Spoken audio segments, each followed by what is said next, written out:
Hey YouTube, welcome back. As promised, the next build guide that we're going to talk about today is not a Frostclaw character. We've had tons of fun playing Frostclaw. It's awesome.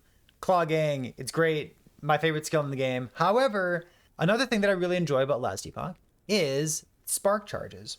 So previously, we saw the introduction of a brand new unique item, and at this point, it's a pretty meta item. It's called Fragment of the Enigma. It allows us to apply some spark charges, and most importantly, it says +2 lightning damage for spark charges per point of intelligence. It's got some other text on it as well, but that's going to be the most important part about it for our build here.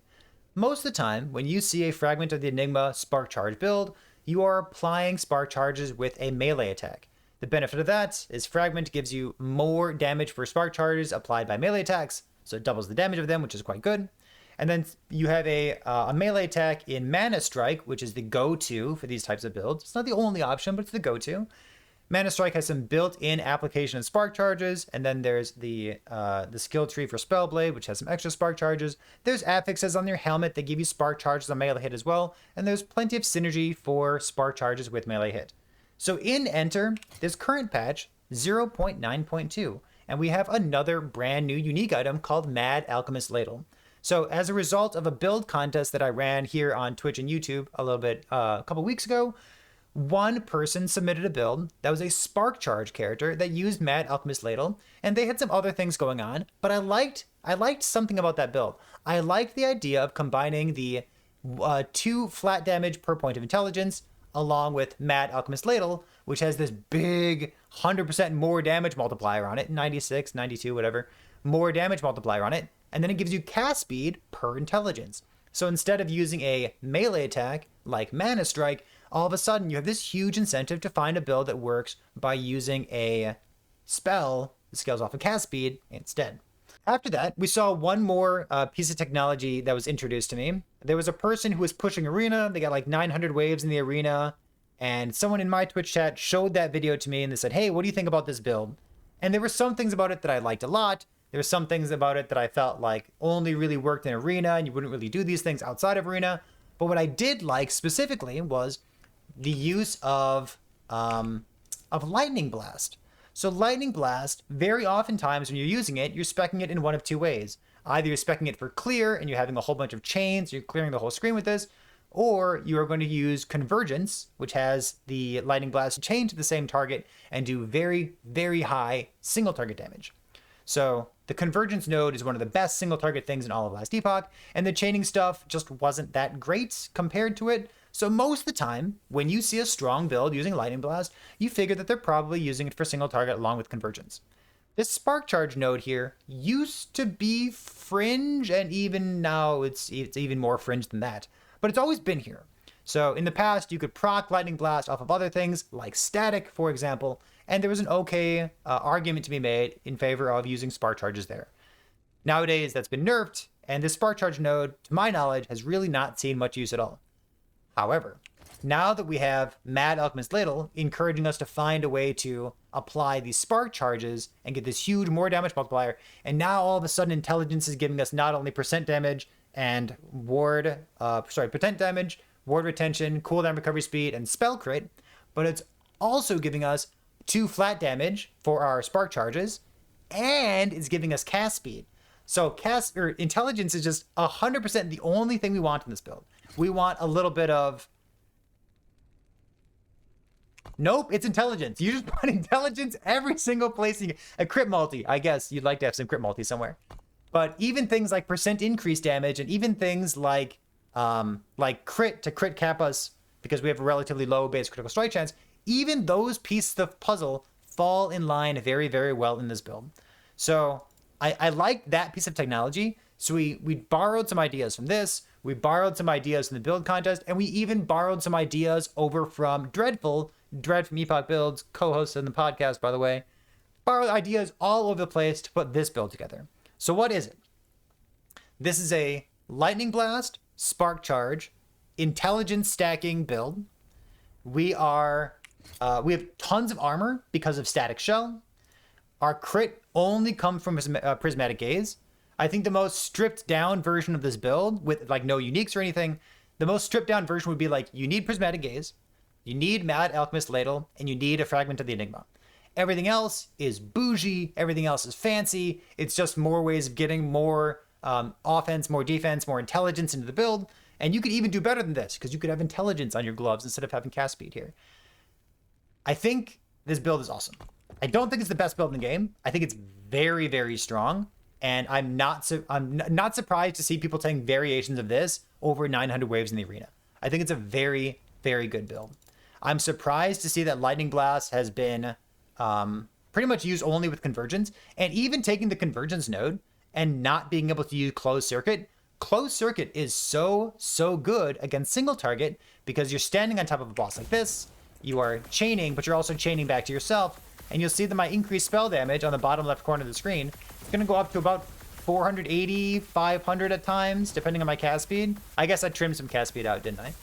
But about, yeah, 400, 450% cast speed, or sorry, increased spell damage. And that's all coming from that one node there from closed circuit.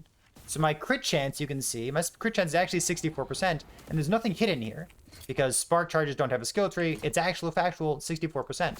But after I cast a couple times on myself or have it chained to myself a couple times, we very quickly cap our critical strike chance. And that happens very easily on single target and easily enough, consistently enough, while we're clearing maps as well. So that's this node here, specifically not using convergence, specifically not upping our mana cost, so we don't need to use something like Foot of the Mountain in order to negate that mana cost, in order to get away with having 300% cast speed, feels, oh, it's so good. So let's talk about the skills, the gear, what's going on in the rest of this character, and why I like it so much, now that you have like the generic overview and you know that these 3 pieces of gear are the most important pieces of gear.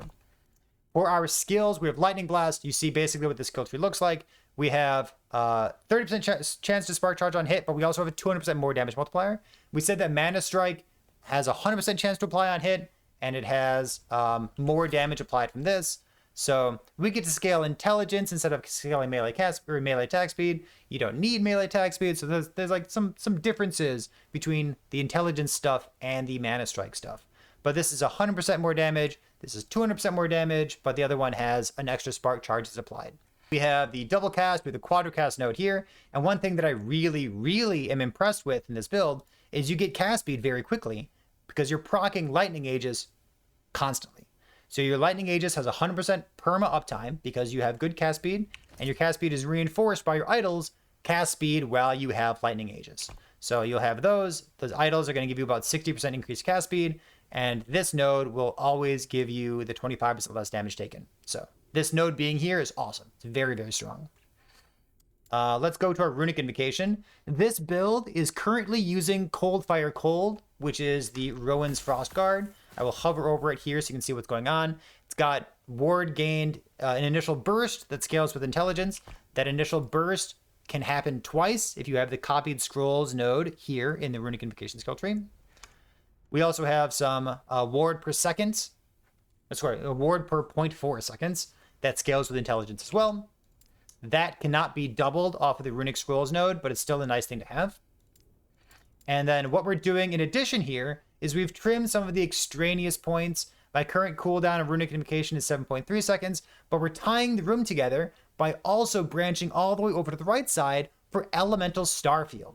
So Elemental Starfield says that whenever I click my Runic Invocation, it will also cast as many Elemental Novas as I can cast, as I have spec'd into. So even though we're a Spark Charge build with our Elemental Nova, we also have a couple AoE nodes over here, but we also have Fire Nova enabled, and we also have Cold Nova enabled, and we're taking damage nodes, and this is kind of confusing until I explain it to you, because remember, more damage multipliers from the parent skill do not get inherited by the Spark Charge itself. So we're taking this for a different reason.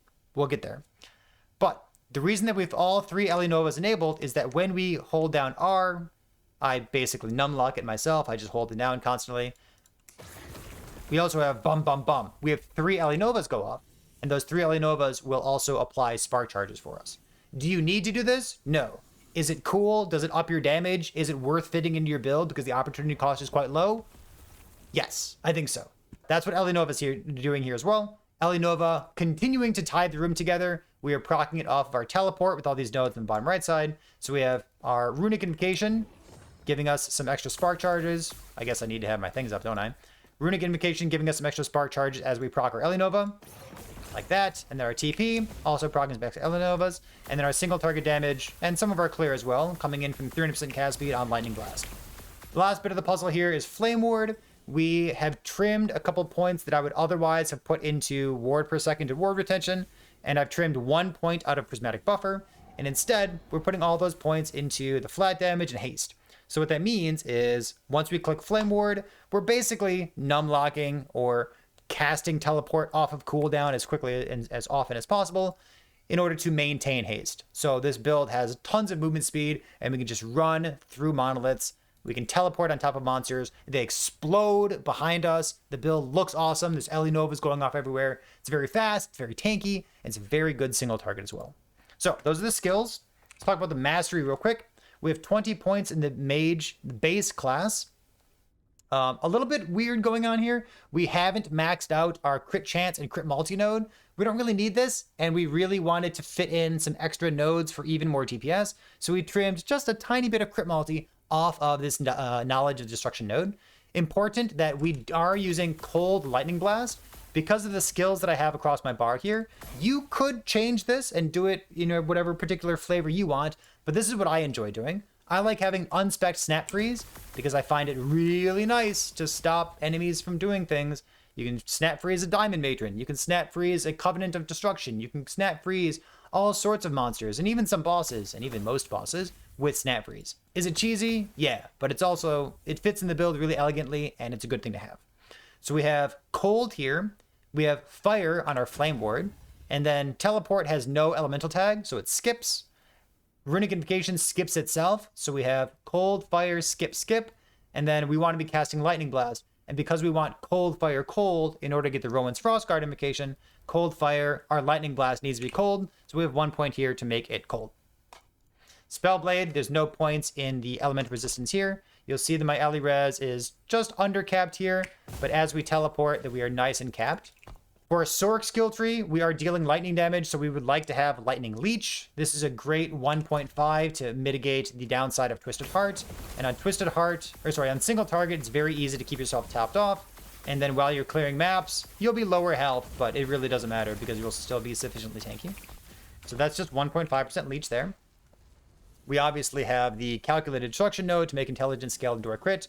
We have most of the points spec'd into the arcane momentum stuff, just 6 into celerity because we want that extra bonus for movement speed.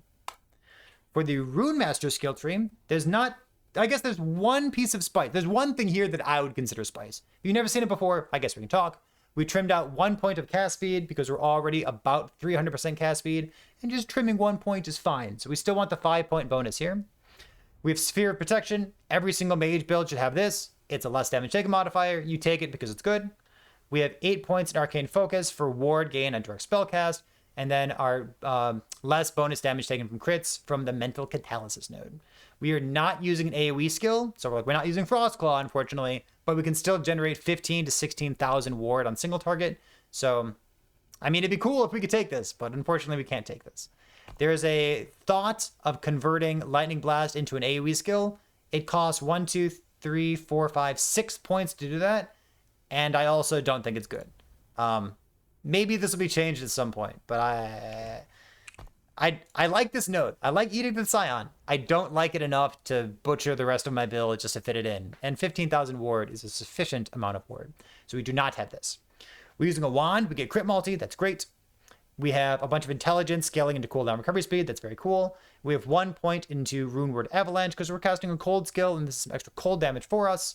And then, listen, the bulk of our damage is lightning damage, but flat damage is flat damage, so you put 1 point in this because flat damage is good.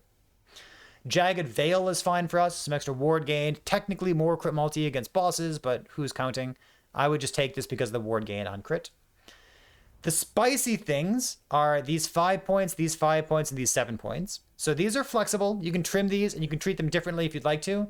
At various points in this build, I spec'd into other things like the crit multi nodes, filling out the rest of the cast speed, getting some more shock chance, because technically my shock chance on this build is just high enough where I can shock cap on single target, but it's really not particularly high. So we have just like a tiny bit of shock chance in my iteration of this build here. So let's talk about why I have these nodes. So Brand of Deception does nothing for us, which might leave you scratching your head. It says lightning skills that cost at least 15 mana, apply Brand of Deception on hit. Brand of Deception deals damage over time. It's not really something that we're caring about. It should say somewhere, shouldn't it? Yeah, Brand of Deception is an ailment that deals 400 lightning damage over 3 seconds. Doesn't stack. Yeah, it's damage over time. But so the point of this is to apply a brand in order to take advantage of the Celestial Doom node. So this helps us to get more ward and more spell damage against bosses. So this is 7% more damage plus some extra ward gain on hit. And as you can tell, we have a tremendous number of small hits in this build. So these 5 and 7 points go together across the bottom. And then we put 5 points into Decree of the Burning Wind. So we are cold, fire, cold, which means we always have this doubled. So this is 10% more damage. So 7% more damage against bosses, 10% more damage over here. And this really does feel noticeable against Tier 4 Jewelra. You don't need these. You're still going to have a very easy time. You're still going to face tank Tier 4 Jewelra's one shot with, like, it doesn't really matter because you're a cold, fire, cold Runemaster who has Flame Ward, and then you should click Cleanse off of your belt for the Doom stack. But having this extra damage really made the damage noticeably increase against Tier 4 Jewelra. So I like them. They're pretty cool. One thing to note with the Brand of Deception node, I said we'd get back to this, and now we're getting back to this. We need a lightning skill that costs at least 15 mana. So we're using Elemental Nova. Elemental Nova's mana cost is too low, but we're taking 4 points into Glacial Might to up the mana cost so that it is just over 15, so that it also applies the Lightning Brand so that we can get the more damage on bosses and the ward gain on hit against bosses. So that's how those things are tying together. If you don't want to do that piece of technology, you take these 4 points off and you put them into Arcana Elementorum, just so you have like bigger area of effect. You could even put them over here and overcharge if you want to do that thing instead. The Ignite here is literally just to ensure that we have a stack of Ignite so that our Mad Alchemist Ladle has a source of Ignite, so it's getting the extra more damage multiplier per negative ailment on the enemy. So that's why the Ignite point's right there. Cool. There's a lot of moving pieces, but we talked about the mastery here as well. Let's talk about the gearing. You're going to see a lot of intelligence. We talked about 1, 2, 3. The weapon, offhand, and helmet are the essential parts of this build. Your amulet's kind of generic. Whatever res you need. I think what is this? It's up to 48% armor shred. Mine rolled pretty low. I have 14% armor shred, and armor shred is really something that it's hard to get too much armor shred. How much armor shred do I get right now? I think like 100 stacks of armor shred are pretty good. You can see, I think this is like 40. Yeah, like 45 or so. 50 stacks of armor shred. Yeah, so that's coming in from this plus the 82% chance to shred armor at hit here.